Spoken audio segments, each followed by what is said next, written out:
Okay, we are almost finished with our introduction, sort of, to Joshua. That is our going through the Pentateuch to kind of pointing out the themes and the motifs and things that flow into the book of Joshua and make it. I really like this painting. This is the Israelites crossing the Jordan, carrying the Ark of the Covenant across, and it is prepared for war, going in.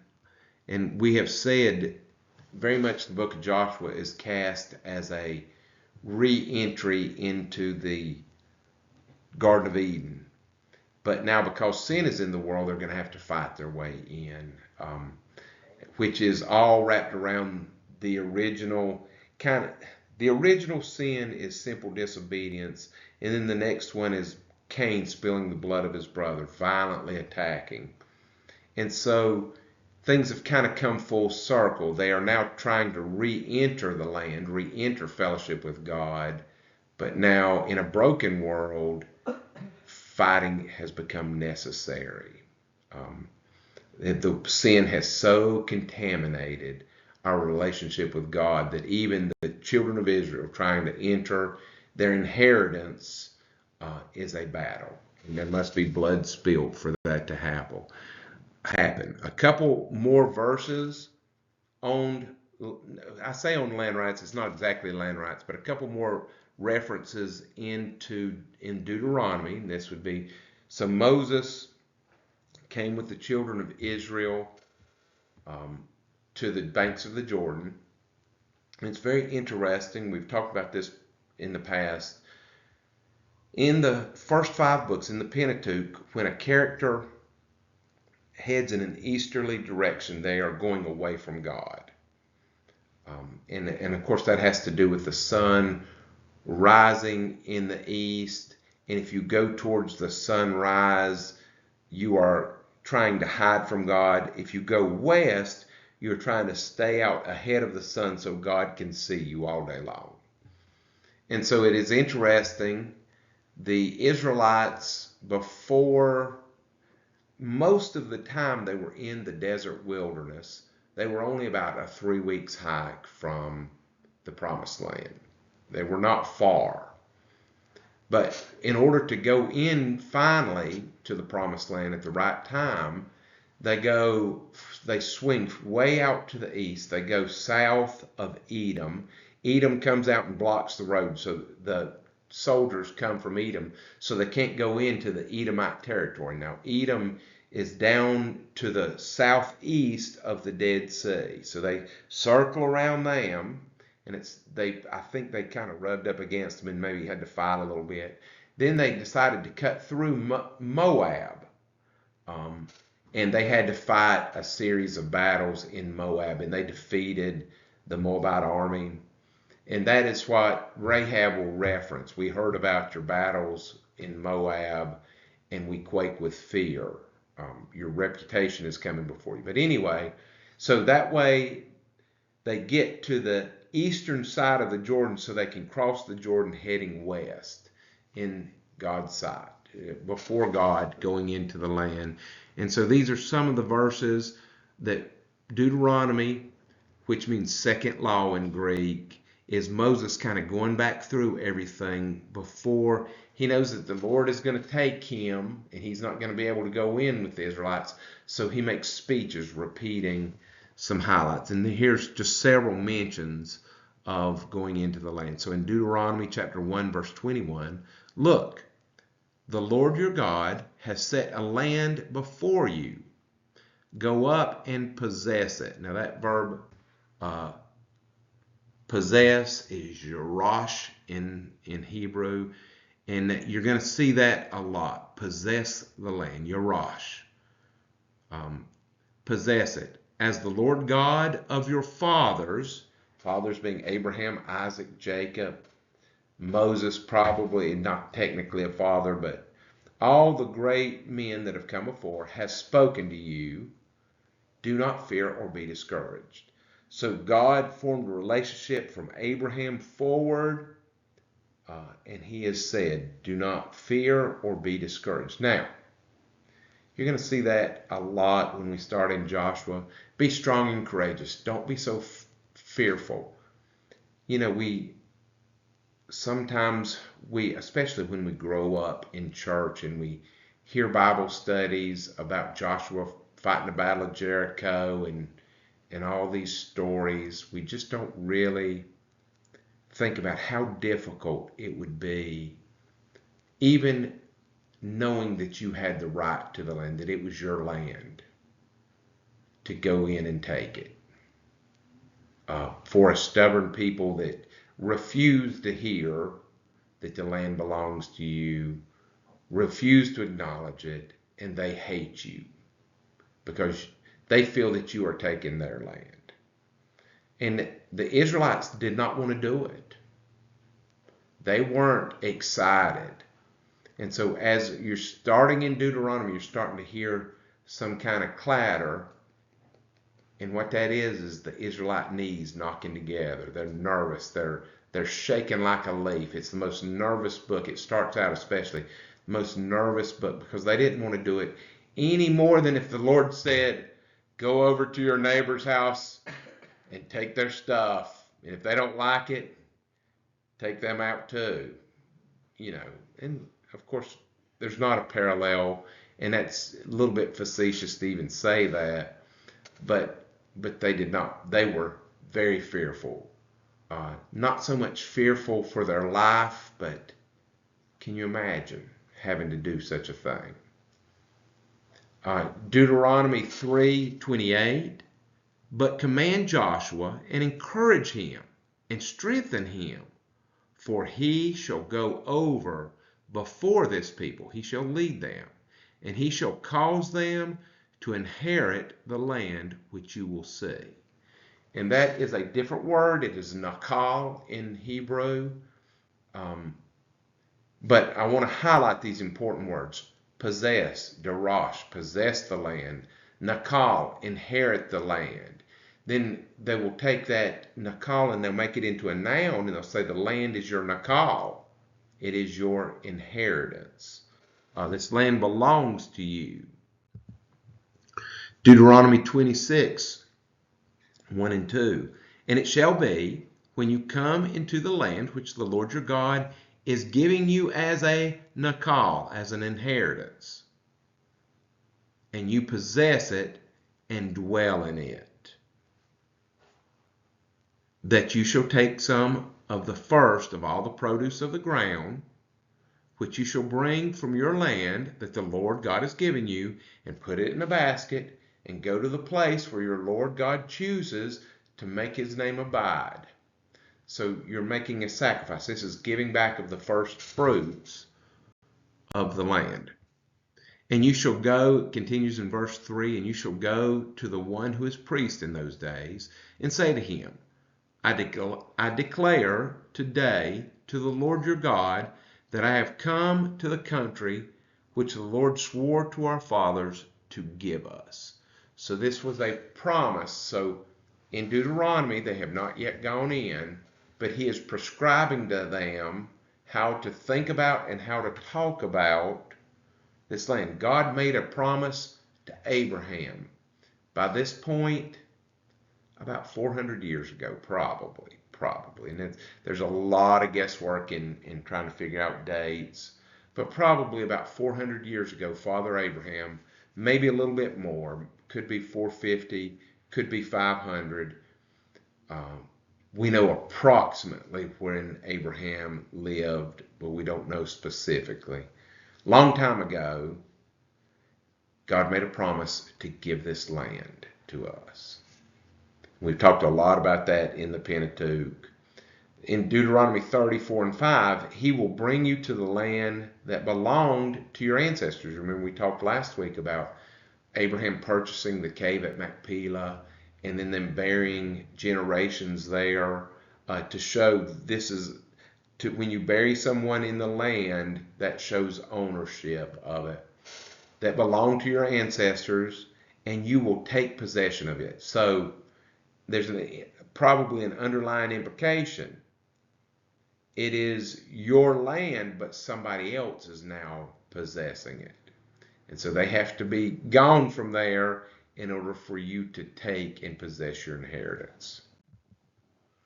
In chapter 32, when the Most High gave to the nations their inheritance, he fixed the borders of the peoples. So God set the nations as they were and the borders as they were. For the Lord's portion is his people, and Jacob his allotted heritage.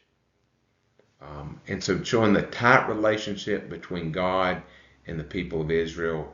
God is, in their view, and we may talk about that more later in this lesson, God is the owner of the land, all of the land.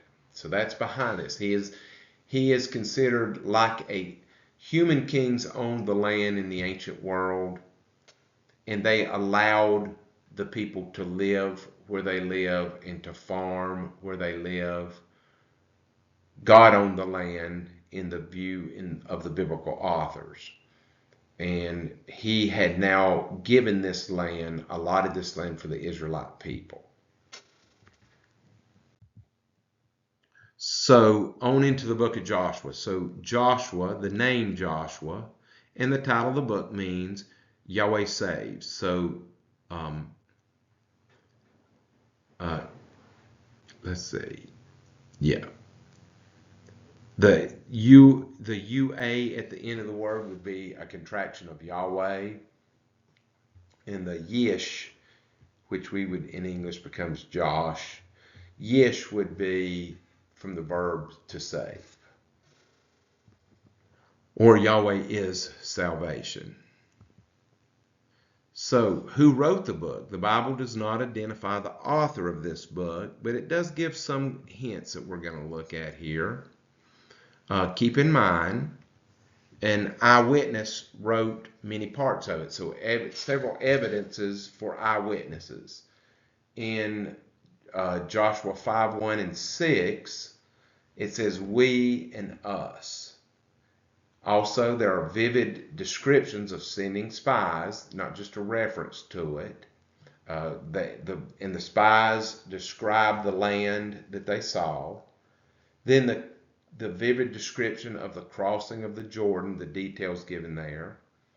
The capture of Jericho, the Battle of Ai, all these things are very vivid narrations, eyewitness accounts in the way that they are written.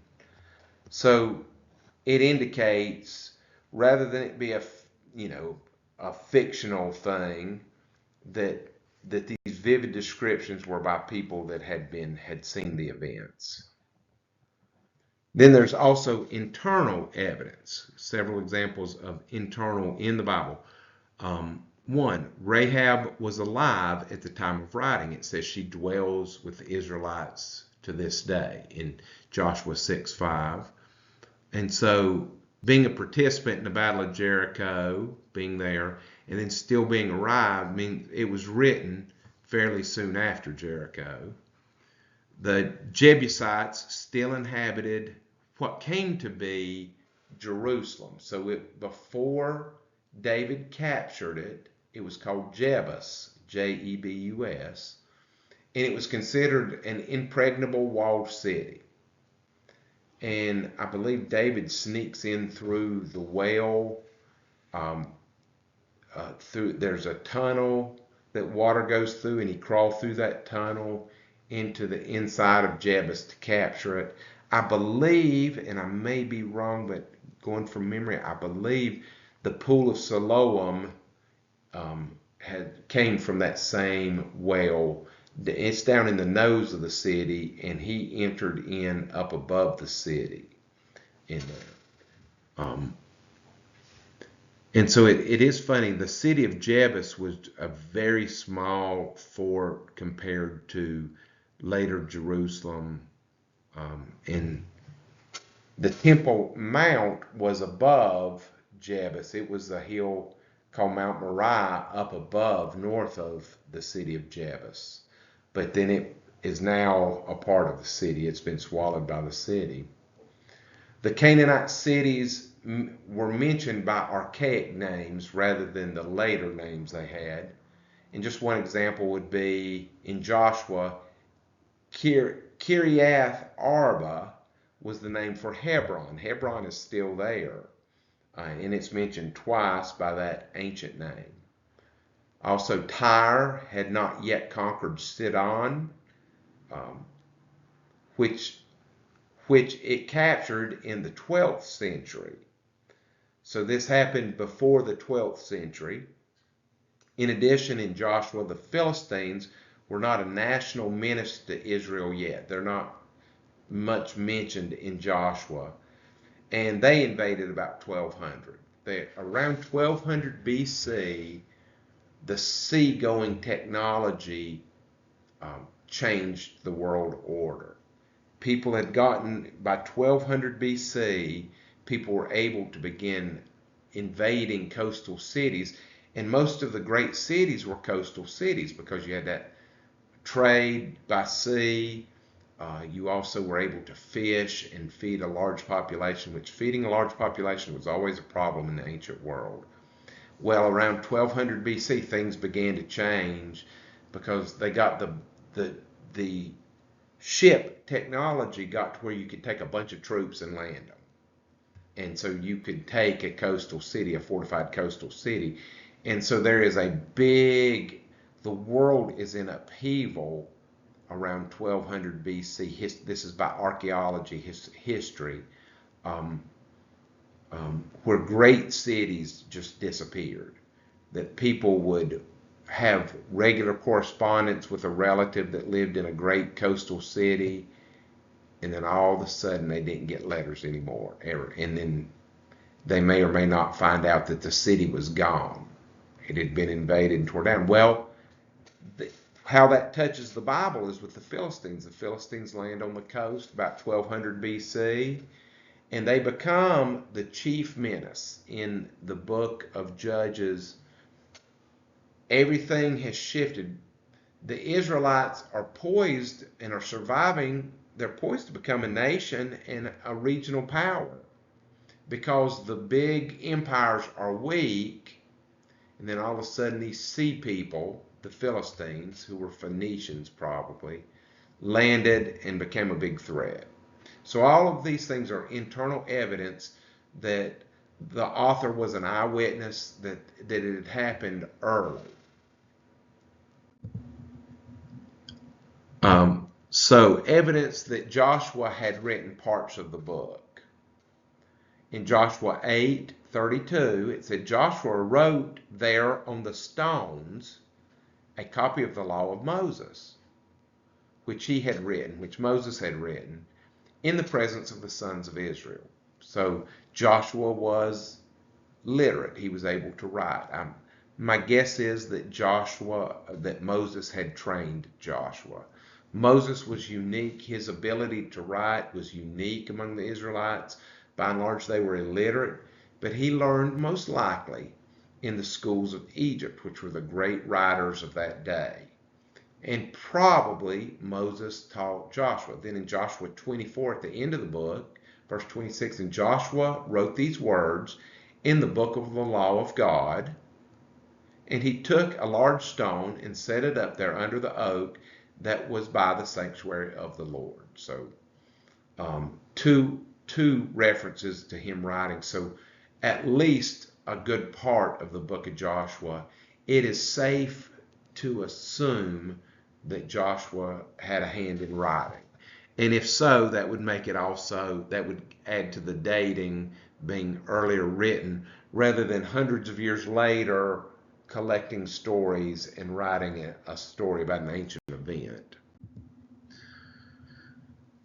However, several parts of the book were clearly written after Joshua's death. So, for example, the record of Joshua's death probably wasn't written by Joshua. Joshua 24:29. It came about after these things that Joshua, the son of Nun, the servant of the Lord, died, being 110 years old. Doubtful that he wrote that. Another example would be Caleb's conquest of Hebron, which is mentioned here and then is mentioned again later in Judges. In Joshua 15:13, it says, "Now he gave to Caleb, the son of Jephunneh, a portion among the sons of Judah." So Caleb was not actually a Hebrew, but he was given property in the land of Judah, according to the command of Yahweh to Joshua, namely Kiriath Arba, that is Hebron, Arba being the father of Anak. So Anak means long neck, and they were supposed to be, in this area, they were supposed to be giants, long necks, that Caleb fought against and took land from. So this would be another example of them using an ancient name for that place that by later biblical times is not used anymore, Kiriath Arba. All right, so the record of his death, Caleb's conquest. Othniel's just listing a couple others. We won't look at the scripture. These are covered again in Judges. Othniel's conquest of Debir, that is also done in Judges, and then the Danites' conquest of Leshem, which would be way over in Judges 17:18.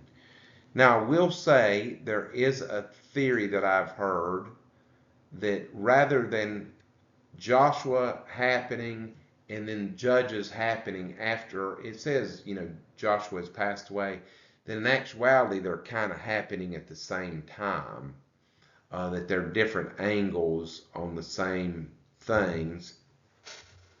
But in general, there are things that do seem chronologically, these are four things that seem to be written about in Joshua that did not happen. So in light of these factors, many evangelical scholars ascribe the book of Joshua, the book, to Joshua himself as the main author, with minor additions made later by Eleazar, the high priest, and his son Phinehas. So that's just one theory about who it is. And these kind of questions, to me, are secondary. The Bible does not tell us every single thing that we want to know about the ancient world, about God, about Israel. It tells us what we need to know. And there are things that we all would like to know that are just not told. And so it's fun to speculate, but it's dangerous to over speculate on things that we're just not told, because they're not important enough for God to let us know those things. And he knows way better than us what is important and what is not. So what is the purpose of the book of Joshua? And it's a very simple purpose. It is an official account of the historical fulfillment of Yahweh's promises to give the land of Canaan to the Israelites.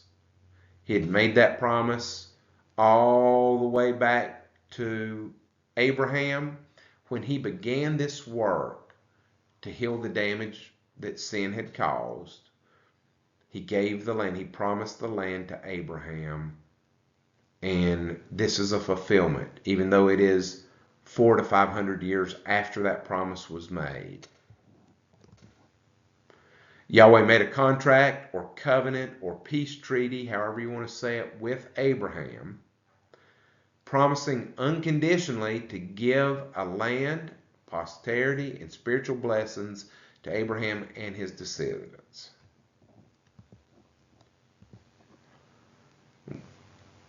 Genesis 12:2-3. God said to Abraham, "I will make you a great nation, and I will bless you."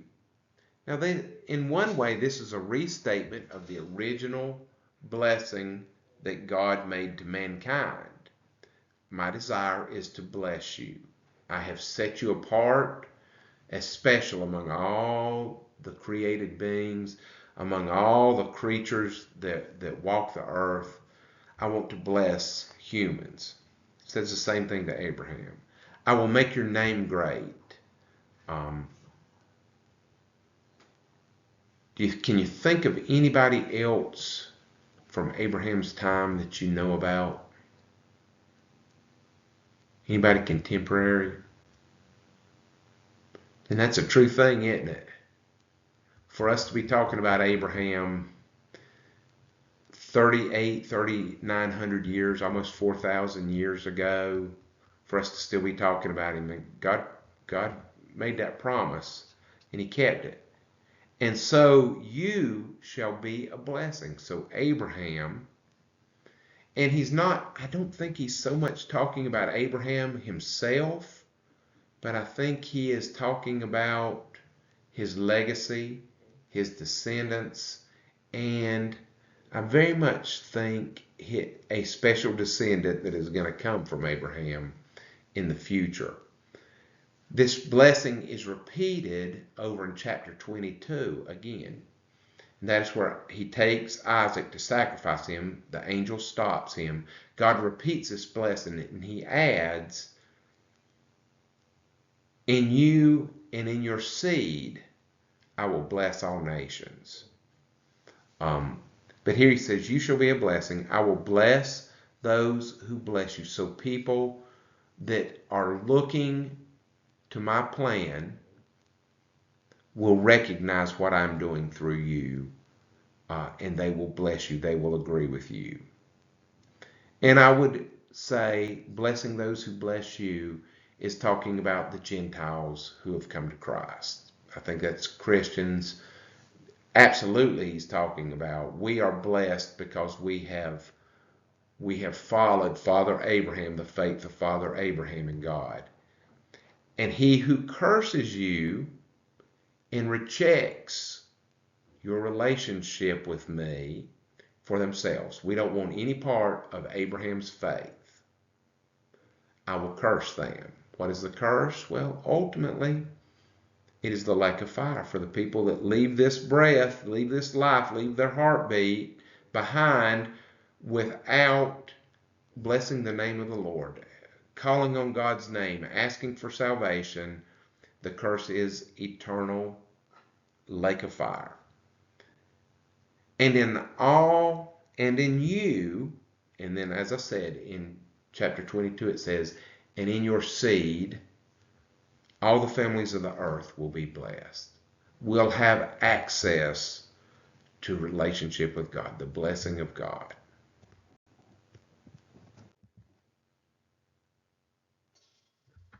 So, a couple things about the conquest, and this is from the author of the book of Joshua's perspective. That's very important. So I cannot explain it in a way that is going to satisfy, well, I can't fully explain it to anybody, but these are assumptions made by the author. And so you have a choice to agree with the human author of the book of Joshua, who I believe is inspired by God, or you can disagree with him. That's free choice. But I believe to reject the human author's perspective is to reject God. And so going back to what we just read, the Word of God is a blessing to us, and the human author was inspired by God, and he is passing the truth to us, and to accept it is to be blessed by it, and to reject it is to curse it, and thus to curse ourselves. That's what I think. So the assumption of the author is that the land of Canaan belonged to God as universal king, as creator. In the ancient world, the kings owned the land. And so as they go in, as they're standing there on the Jordan, where we'll pick them up in Joshua 1:1, they believe that the universal king has given them the land as an inheritance, they have a legal right to it. Now, we know that men will object to things of God, they will object to things of other men. That's their choice, but the author believes the land belongs to the Israelites, and that God, as the owner, had given it to the Israelites as an inheritance. And thus the Canaanites were squatters. A squatter is someone who goes onto a property and begins to live there illegally. And sometimes they'll leave when they're caught, and sometimes they will refuse to leave. In this case, the Canaanites were, in the assumption of the author, they were illegal squatters in the land of Canaan. And I would say that is still true, in my opinion. Now, if the Israelites allow people to live there and allow them to get citizenship, that's fine. But people that just say, no, this was our land for a period of time, and we want you to leave and give it back, that is an invalid still today. So there are three options, and this is, to me, is a point that is very understated about the book of Joshua. The Canaanite population, the illegal squatters on the land, had three options, and we see each of those played out in the book of Joshua. Number one is move. I believe the most frequently used verb about the conquest is drive the people out. Drive the Canaanites out.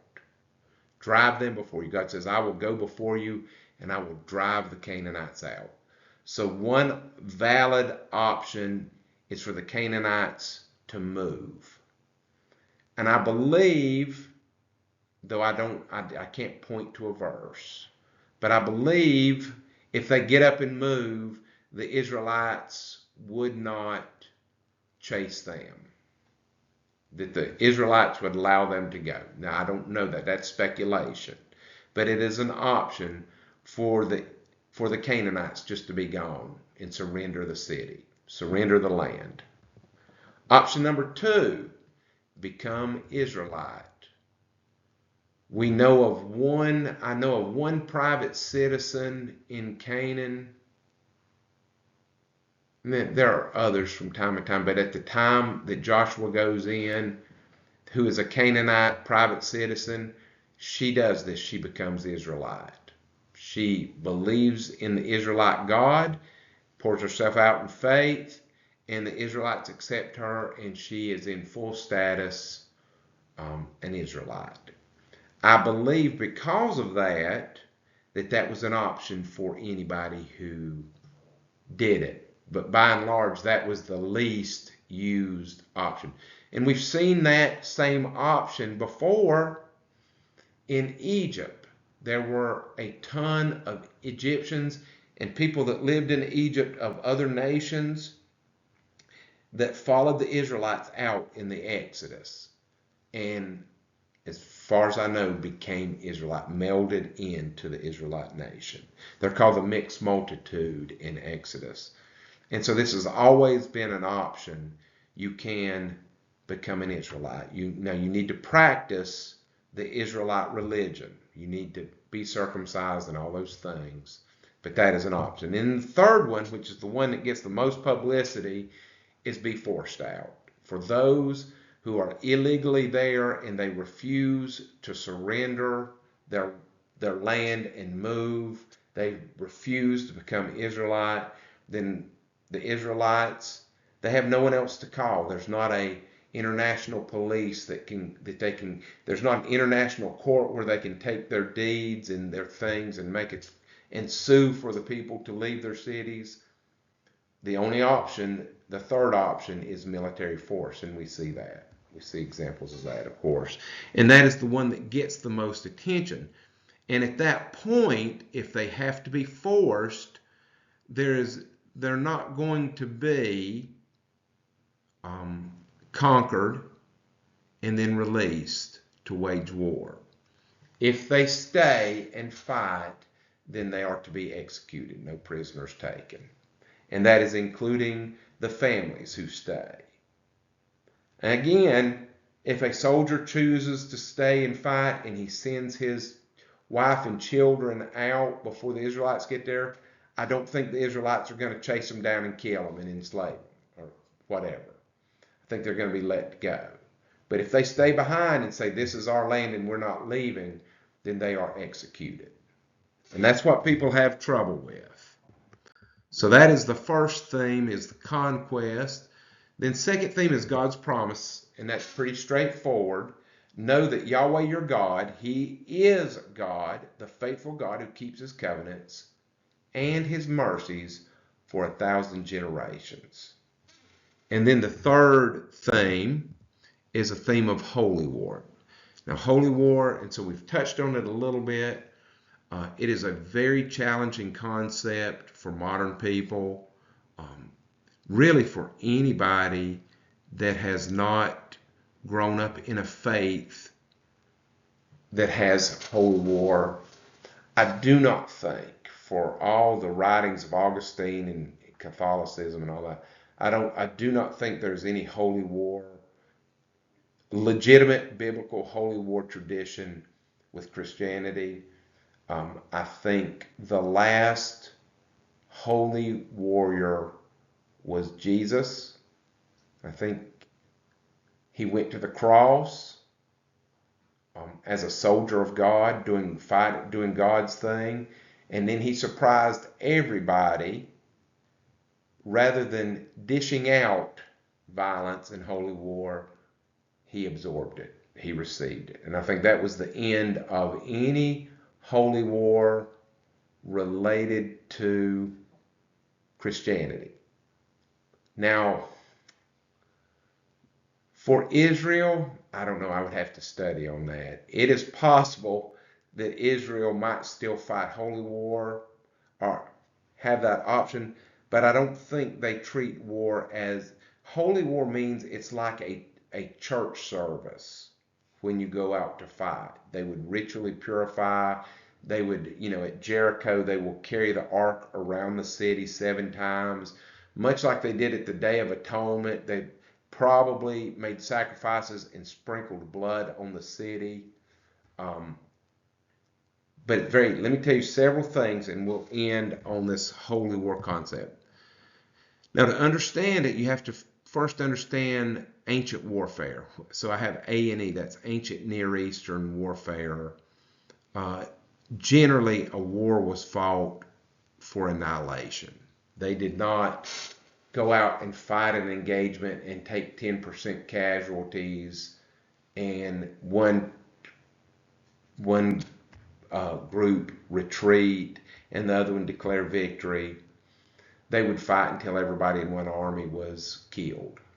And so that was not uncommon. So this idea of killing everybody and taking no prisoners was by no means strange in the ancient world. It is very strange to us. We can't conceive of such a thing, but that was a common thing. Another thing is that soldiers in the ancient Near East often went to war for profit. We still have that a little bit with mercenaries, and there's a lot of security companies that send soldiers now. So the United States will contract out for soldiers to go and man outposts and things. But in the ancient world, men would go to war to make a profit. So say Nebuchadnezzar is a famous general king. He said, I'm going to go campaign in Israel next year. And mercenary groups would begin to collect, and his army would swell because they knew that as they conquered cities, he would let them loot. And that's an important understanding. That was normal. And so they would loot, and a soldier could very legitimately expect to go and conquer several cities and spend a year or two and come back. He could very well come back home wealthy and never have to fight again, including 3 or 4 wives and a bunch of kids as part of that he had captured and that he liked. So if you were the victorious side, you profited greatly from war. If you were on the losing side, you lost everything.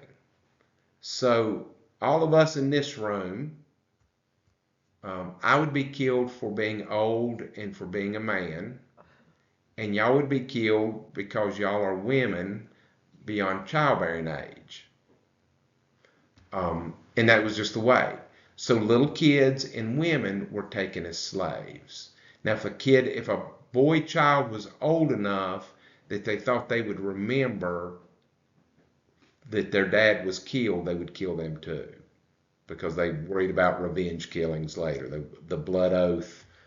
But it ain't war like we do war now. And so people, looking down their nose at this, most people don't have an understanding of what they're talking about. If our army, if we fought a battle and took 25% casualties, they would kick the general out of the army.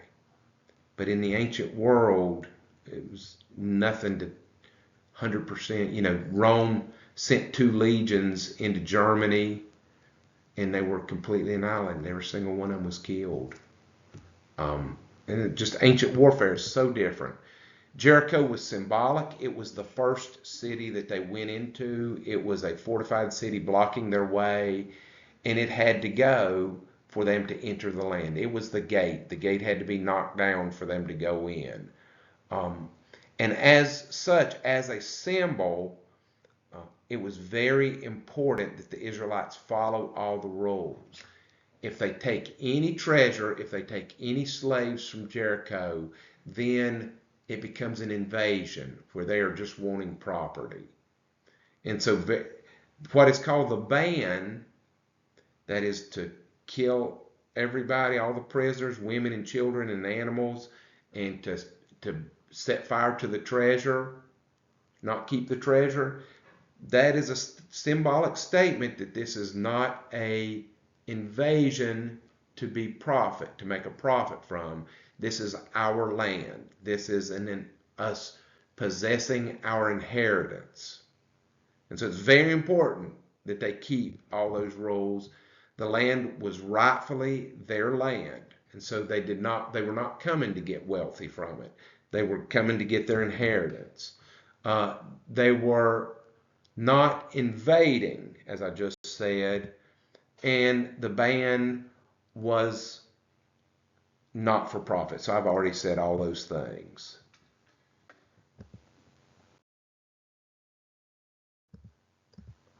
The Israelites were called to remove the illegal squatters. So they were doing a police action here.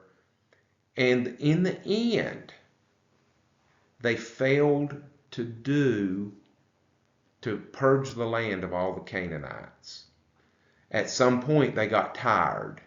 They were having success, they got tired, and they stopped.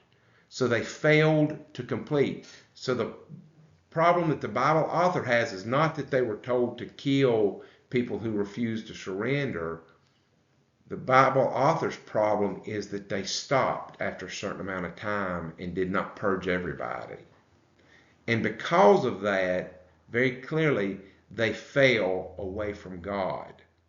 In the end, because the Canaanites and their polytheism was still there, they were not a holy and separate people. They dwelt amongst the Canaanites, and that was the downfall of the Israelites. So we need to stop there. We didn't quite get into Joshua today, but we should get into Joshua next week. All right?